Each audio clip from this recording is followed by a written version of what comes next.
जय हिंद प्यारे साथियों, कैसे हैं आप। उम्मीद है आप सभी अच्छे होंगे, स्वस्थ होंगे। आप सभी की तैयारी बहुत अच्छे तरीके से चल रही होगी। साथियों, आज की वीडियो में हम बात करेंगे पुलिस प्रणाली के ऊपर। पुलिस प्रणाली बोले तो पुलिस व्यवस्था, ठीक है। क्लास 2 तक करा चुकी हूँ, आज आपकी क्लास 3 है। 2 प्रैक्टिस सेट हो चुके हैं आपके, 2 आपकी क्लासेस हो चुकी हैं थ्योरी वाइज। आज आपकी थ्योरी वाइज क्लास 3 है। अच्छे तरीके से पढ़ने की कोशिश करेंगे, बिल्कुल भी टेंशन नहीं लेंगे कि भाई कैसे हम याद करें, ठीक है। याद हो जाएगा। साथियों, जैसा कि कल की क्लास में, मतलब कल नहीं हुई थी क्लास, उससे पहले जो भी क्लास 2 हुई थी उसमें मैंने आपको बताया था पुलिस जोन कितने हैं, 8 हैं, ठीक है। और बात करें कुल क्षेत्र की, रेंज कितने हैं, 18 हैं। जिले कितने हैं यूपी में, 75 हैं। जोन कौन कौन से हैं, प्रश्न पूछ लिया जाता है कि बताइए कौन सा जोन है। 4 ऑप्शन में से, मतलब ऐसे बोल देगा बताइए कौन सा जोन नहीं है। 4 ऑप्शन में से एक अलग होगा, 3 ऐसे होंगे जो इसमें से मिल जाएंगे, ठीक है। फिर आप पहचान लोगे कि हाँ ये जोन है और हमको इस तरीके से आंसर देना है। कुल जोन कितने हैं, 8 हैं। लखनऊ, बरेली, मेरठ, आगरा, कानपुर, इलाहाबाद, इसको प्रयागराज भी बोलते हैं। आज की कंडीशन में वर्तमान में क्या बोलते हैं, प्रयागराज, वाराणसी, गोरखपुर, ठीक है। समझ गए। 8 आपके क्या है, जोन है। 1 2 3 4 5 6 7 8। अब बात करें कुल क्षेत्र की, रेंज क्या बोलते हैं इसे, रेंज की संख्या 18 है। कौन कौन सी है रेंज आपके, तो आप देख लीजिए। लखनऊ, फैजाबाद, बरेली, मुरादाबाद, मेरठ, सहारनपुर, आगरा, अलीगढ़, कानपुर, झांसी, इलाहाबाद, चित्रकूट, बांदा, ये अपने आप में क्या है, ये अपने आप में रेंज है, ठीक है। चित्रकूट भी और बांदा भी, लेकिन एक ही कंडीशन में इनको गिना जाता है, अलग अलग नहीं गिनोगे कि चित्रकूट अलग हो गया, बांदा अलग हो गया। वाराणसी, मिर्जापुर, आजमगढ़, गोरखपुर, बस्ती, देवीपाटन और गोंडा को भी एक ही में गिना जाएगा, ठीक है। समझ गए। साथियों, अब बात कर लेते हैं किस जोन में कितने क्षेत्र आते हैं और किस क्षेत्र में कौन कौन से जिले आते हैं, ठीक है। ये हमको पता होना चाहिए। पेपर में प्रश्न कहीं से भी आए हम छोड़ के नहीं आएंगे, ठीक है। ये हम लोगों की सोच होनी चाहिए।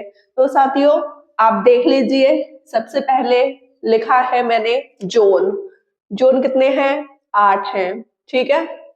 8 जोन, क्षेत्र 18, जिले 75, ठीक है। अब बात करें लखनऊ जोन की। लखनऊ जोन में 2 क्षेत्र आते हैं, 2 आपकी रेंज आती हैं। कौन कौन सी, एक तो लखनऊ और एक फैजाबाद, ठीक है। लखनऊ जोन में 2 आपके क्षेत्र आते हैं, लखनऊ और फैजाबाद। लखनऊ क्षेत्र में कितने जिले आते हैं, देख लो। एक तो लखनऊ आता है, रायबरेली, सीतापुर, हरदोई, उन्नाव, लखीमपुर खीरी, ये आपके लखनऊ क्षेत्र में आते हैं, लखनऊ जोन में आते हैं। और आप मुझे कमेंट सेशन में बताओगे कि आप किस जिले के हो, जिससे मुझे पता लगे कि मेरी वीडियो कहाँ तक जा रही है, कहाँ तक बच्चे मेरी वीडियो को देख रहे हैं, ठीक है। समझ गए ना, मैंने आपको समझा दिया है। लखनऊ जोन में 2 परिक्षेत्र आते हैं, कौन कौन से, लखनऊ और फैजाबाद। अब बात करें फैजाबाद की। फैजाबाद में कौन कौन से जिले आते हैं, फैजाबाद, सुल्तानपुर, बाराबंकी, अंबेडकर नगर, अमेठी, ठीक है। समझ गए ना। आपको पेपर में प्रश्न कैसे पूछा जाएगा, ये डाउट आपके मन में होगा। तो देखो, आपसे इस तरीके से पूछा जाएगा, अमेठी किस जोन में आता है, तो आप कहोगे लखनऊ जोन में आता है, अमेठी लखनऊ जोन में। अगर आपसे पूछा जाए अमेठी किस क्षेत्र या परिक्षेत्र में आता है, तो आप बोलोगे फैजाबाद क्षेत्र में आता है अमेठी। बाराबंकी किस जोन में आता है, लखनऊ जोन में आता है। और लखीमपुर खीरी किस क्षेत्र में आता है, लखीमपुर खीरी लखनऊ क्षेत्र में आता है। ठीक है, समझ गए? यहां तक तो आपको कोई दिक्कत नहीं होगी। अब बात कर लेते हैं बरेली जोन की। बरेली जोन में कौन कौन से क्षेत्र आते हैं? एक तो बरेली आता है, एक मुरादाबाद आता है। ठीक है, बरेली में कौन कौन से, बरेली क्षेत्र में कौन कौन से जिले आते हैं? बरेली, शाहजहांपुर, पीलीभीत, बदायूं। ठीक, अब बात करें मुरादाबाद क्षेत्र में कौन कौन से जिले आते हैं? मुरादाबाद, संभल, बिजनौर, कानपुर, अमरोहा।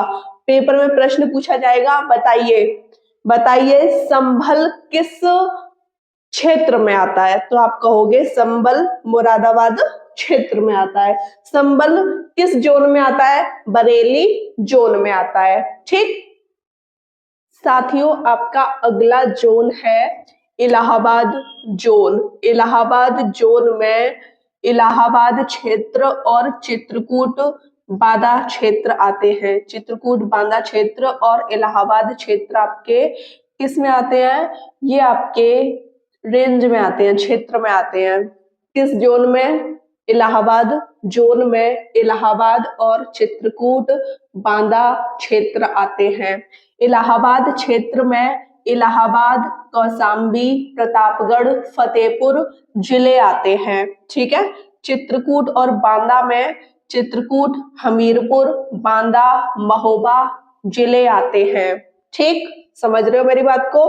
बात करें वाराणसी जोन की। वाराणसी जोन में आपके 3 क्षेत्र आते हैं, वाराणसी, मिर्जापुर, आजमगढ़। वाराणसी में जिले कौन कौन से आते हैं? चंदौली, वाराणसी, जौनपुर, गाजीपुर। ठीक, मिर्जापुर क्षेत्र में मिर्जापुर जिला, सोनभद्र, भदोई। ठीक, और आजमगढ़ क्षेत्र में आजमगढ़, मऊ, बलिया आपके जिले आते हैं। ठीक साथियों, अगला जोन आप देख लीजिए, गोरखपुर जोन। ठीक है, गोरखपुर जोन में 3 आपके परिक्षेत्र आते हैं। 3 आपके क्षेत्र आते हैं। कौन कौन से? बस्ती, देवीपाटन, गोंडा। देवीपाटन गोंडा एक ही में। ठीक है, गोरखपुर। अब बात करेंगे बस्ती क्षेत्र में कौन कौन से जिले आते हैं? बस्ती, सिद्धार्थनगर और संत कबीर नगर। ठीक है, देवीपाटन गोंडा की बात करेंगे, गोंडा, बलरामपुर, श्रावस्ती, बहराइच। ये आपके गोरखपुर जोन में देवीपाटन गोंडा क्षेत्र में गोंडा, बलरामपुर, श्रावस्ती, बहराइच जिले आते हैं। अब बात करें गोरखपुर क्षेत्र की। गोरखपुर क्षेत्र में कौन कौन से जिले आते हैं? गोरखपुर, महाराजगंज, कुशीनगर, देवरिया। ठीक है, कानपुर। कानपुर जोन की बात करें, कानपुर जोन में 2 आपके क्षेत्र आते हैं, कानपुर और झांसी। ठीक है, कानपुर क्षेत्र में आपके जिले आते हैं कानपुर नगर, कानपुर देहात, औरैया, कन्नौज, फर्रुखाबाद, इटावा। अब बात करें झांसी क्षेत्र की। इसमें झांसी, जालौन, ललितपुर जैसे जिले आते हैं। अब आपको समझा देती हूँ। जैसे मान लो आप बन गए यूपी पुलिस कांस्टेबल। ठीक है, अब आपकी जो पोस्टिंग हुई है वो हुई है ललितपुर में। कहाँ हुई है? ललितपुर में। ठीक, समझ गए मेरी बात को? ललितपुर में आपकी पोस्टिंग है और आप चाहते हैं, मतलब आपकी पोस्टिंग ललितपुर में हो गई, 4 से 5 साल आपको ड्यूटी करते हुए ललितपुर में हो गए। अब आप चाहते हैं कि मेरा जो ट्रांसफर है वो झांसी में हो जाए। तो झांसी में ट्रांसफर कैसे हो सकता है? आपको, आपका जो ट्रांसफर होगा ना वो यहाँ से होगा, क्षेत्र से, परिक्षेत्र से। झांसी परिक्षेत्र से आपका ट्रांसफर हो जाएगा, क्योंकि ये तीनों जिले जो आ रहे हैं झांसी परिक्षेत्र के अंतर्गत आ रहे हैं। अब आप चाहते हो कि मेरा ट्रांसफर ललितपुर से कानपुर देहात में हो जाए, तो ये कैसे होगा? यहाँ से होगा, कानपुर जोन से। कानपुर जोन से आपका ट्रांसफर ललितपुर से कानपुर देहात में होगा। आई होप आपको ये कंडीशन बहुत अच्छे तरीके से समझ आ गई होगी। साथियों, आपका अगला जोन है मेरठ जोन। ठीक है। मेरठ जोन में दो परिक्षेत्र आते हैं, मेरठ और सहारनपुर। अब बात करें मेरठ क्षेत्र में कौन कौन से जिले आते हैं। गौतम बुद्ध नगर जिसको नोएडा कहते हैं, गाजियाबाद, बुलंदशहर, बागपत, मेरठ, ये आपके मेरठ क्षेत्र में आते हैं, मेरठ जोन में आते हैं। मेरठ जोन में सहारनपुर क्षेत्र भी आता है, जिसमें कौन कौन से जिले आते हैं, सहारनपुर, शामली, मुजफ्फरनगर। ठीक है। अब बात करें आगरा जोन की। आगरा जोन में दो क्षेत्र आते हैं आपके, आगरा और अलीगढ़। ठीक है। आगरा क्षेत्र में जिलों की बात करें तो आगरा, फिरोजाबाद, मैनपुरी, मथुरा, ये आपके आगरा क्षेत्र में आते हैं। ठीक है। अब अलीगढ़ क्षेत्र में जिलों की बात करें तो अलीगढ़, काशगंज, एटा, हाथरस आपके अलीगढ़ क्षेत्र में, अलीगढ़ क्षेत्र में आगरा जोन में ये जिले आपके आते हैं। ठीक है साथियों, मैंने आपको 8 जोन, 18 क्षेत्र और 75 जिले पूरे करा दिए हैं। अब आपको ये याद करने हैं हर हालत में। ठीक है। मुझे बिल्कुल भी ये नहीं सुनना आपसे कि दीदी हमको याद नहीं हो पाया। आप याद करोगे, क्यों याद नहीं होगा आपको? कितने अच्छे से समझाया है आपको कि किस जोन में कौन कौन से क्षेत्र हैं और किस क्षेत्र में कौन कौन से जिले हैं। ठीक है, इतना ही हमको समझना था। आप इसका स्क्रीनशॉट ले लीजिए। साथियों, जिसका आपको बेसब्री से इंतजार था कि दीदी एक बार फुल फॉर्म भी लिखा दीजिए, फुल फॉर्म भी आ गई, काम भी आ गए कि किसका क्या काम है। ठीक है, तो आप देख लीजिए, पुलिस अधिकारियों की शक्तियां पढ़ेंगे और उनके कर्तव्य पढ़ेंगे, उनकी क्या क्या ड्यूटियां होती हैं। ठीक है, तो आप देख लीजिए, सबसे पहले जो सबसे बड़ा होता है उसको पढ़ेंगे। ठीक है, पुलिस महानिदेशक, इंग्लिश में बोलते हैं director general of police, DGP. वर्तमान में कौन है? कार्यवाहक डीजीपी प्रशांत कुमार। ठीक है, इतना आपको समझ आ गया अच्छे तरीके से। अब आप इनके जो कार्य हैं वो आप देख लीजिए। उत्तर प्रदेश पुलिस का जो सर्वोच्च अधिकारी होता है वो कौन होता है? DGP, director general of police. ठीक। राज्यपाल का प्रशासनिक सलाहकार होता है, और राज्यपाल का एक और प्रशासनिक सलाहकार होता है, वो कौन होता है? मुख्य सचिव। अब आप सोच रहे होंगे कि ये क्या मैटर है, समझाते हैं आपको। देखो, राज्यपाल का प्रशासनिक सलाहकार एक तो डीजीपी होता है और एक मुख्य सचिव होता है। अब ये राज्यपाल के ऊपर डिपेंड करता है कि राज्यपाल मुख्य सचिव से सलाह लेना चाह रहा है या डीजीपी से। ठीक है, आपको 2 पॉइंट अच्छे तरीके से याद रखने हैं। साथियों, आपने डीजीपी के बारे में पढ़ लिया, अब आप पढ़ लीजिए अतिरिक्त महानिदेशक के बारे में, एडीपी के बारे में। ठीक है, ये क्या होते हैं तो आप देख लीजिए, additional director of police, ADGP हम इसको बोल सकते हैं। अब बात करें कि इनका जो काम होता है वो क्या होता है और ये किसके अधीन आते हैं, तो आप देख लीजिए, पुलिस महानिदेशक डीजीपी के, ठीक है, डीजीपी के अधीन अतिरिक्त महानिदेशक का पद होता है। पुलिस कमिश्नर, ये क्या होता है? Police commissioner, commissioner of police. Uttar Pradesh में 7 जिलों में पुलिस कमिश्नर प्रणाली लागू है। कौन कौन से हैं? लखनऊ, गौतम बुद्ध नगर, वाराणसी, कानपुर, गाजियाबाद, प्रयागराज, आगरा। ठीक है साथियों, पुलिस कमिश्नरी व्यवस्था क्या है पता होना चाहिए, है ना। एक्चुअली में जब कमिश्नरी व्यवस्था नहीं होती उससे पहले किसके पास ये पूरा नियंत्रण होता है? जहां कमिश्नरी लग जाए तो ये नियंत्रण किसके पास चला जाता है? ये कंडीशन हमको पता होनी चाहिए। तो आप देख लीजिए, पुलिस अधिनियम 1861 के भाग 4 के अनुसार, ठीक है, पुलिस अधिनियम कौन सा है? 1861 का भाग 4। इसके अकॉर्डिंग पुलिस विभाग पर पुलिस विभाग पर जो पूरा नियंत्रण है, पूरे नियंत्रण का अधिकार है, वो जिला मजिस्ट्रेट के पास होता है, डीएम के पास होता है। ठीक है। किस अधिनियम के तहत? पुलिस अधिनियम 1861 के भाग 4 के अनुसार पुलिस विभाग पर जो पूरा नियंत्रण होता है वो किसके पास होता है? जिला अधिकारी के पास, जिला मजिस्ट्रेट के पास। ठीक है, समझ गए ना? डीएम के पास।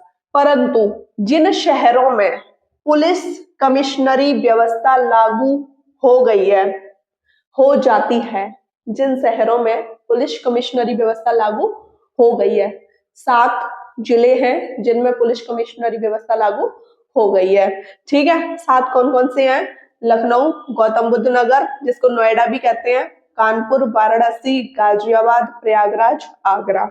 ठीक है, अब यहां से देख लीजिए, परंतु जिन शहरों में पुलिस कमिश्नरी व्यवस्था लागू हो जाती है वहां यह अधिकार पुलिस कमिश्नर के पास आ जाता है। जिन शहरों में पुलिस कमिश्नरी व्यवस्था लागू नहीं है वहां पूरे जिले का जो अधिकार है किसके पास होता है? जिला मजिस्ट्रेट के पास, डीएम के पास। लेकिन पुलिस कमिश्नरी व्यवस्था अगर लागू हो जाए तो ये पूरा अधिकार किसके पास चला जाएगा? पुलिस कमिश्नर के पास। ठीक है, समझ गए? यहां तक किसी को कोई प्रॉब्लम नहीं हुई होगी।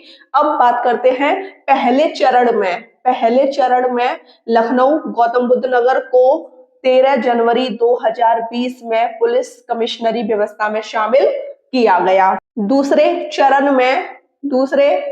में कानपुर, वाराणसी में पुलिस व्यवस्था कब लागू हुई? 26 मार्च 2021 को। तीसरे चरण में गाजियाबाद, प्रयागराज और आगरा में पुलिस व्यवस्था मतलब पुलिस कमिश्नरी व्यवस्था कब लागू हुई? 2022 में। साथियों, अगला पॉइंट आपका कह रहा है इस व्यवस्था के तहत, कौन सी व्यवस्था? पुलिस कमिश्नरी व्यवस्था, उसके तहत। ठीक है, पुलिस कमिश्नरी व्यवस्था जहां भी लागू हो जाती है उसके तहत पुलिस को जिलाधिकारी और एग्जीक्यूटिव मजिस्ट्रेट के कुछ अधिकार मिल जाते हैं। पुलिस को कौन कौन से अधिकार मिल जाते हैं आप देख लीजिए, और वो किस कंडीशन में? जब पुलिस कमिश्नरी लागू हो जाती है जिन जिलों में, उस कंडीशन में पुलिस को कौन कौन से अधिनियम मिल जाते हैं, एक्ट मिल जाते हैं, अधिकार मिल जाते हैं। एक तो पुलिस का जो पूरा नियंत्रण होता है वो पुलिस कमिश्नर के पास आ जाता है। ठीक है, गुंडा एक्ट लगा सकती है पुलिस, गैंगस्टर एक्ट और रासुका तक लगा सकती है। और जहां पुलिस कमिश्नरी लागू नहीं होती वहां पूरा अधिकार किसके पास होता है? जिला अधिकारी के पास होता है। ठीक है, अगला पॉइंट है आपका 6ठी राष्ट्रीय पुलिस आयोग रिपोर्ट 1983 में 10 लाख से अधिक आबादी वाले महानगरों में इस व्यवस्था को लागू करना आवश्यक बताया था। किस व्यवस्था को? पुलिस कमिश्नरी व्यवस्था को लागू करना आवश्यक बताया था। साथियों, आज की क्लास में हम इतना ही पढ़ेंगे, बाकी कल की क्लास में पढ़ेंगे। अभी आपका ये टॉपिक पूरा फिनिश नहीं हुआ है। आपको आज की वीडियो कैसी लगी आप मुझे कमेंट सेक्शन में अवश्य बताइएगा। वीडियो अच्छी लगी हो तो चैनल को सब्सक्राइब कीजिएगा, लाइक कीजिएगा, शेयर कीजिएगा। जय हिंद साथियों।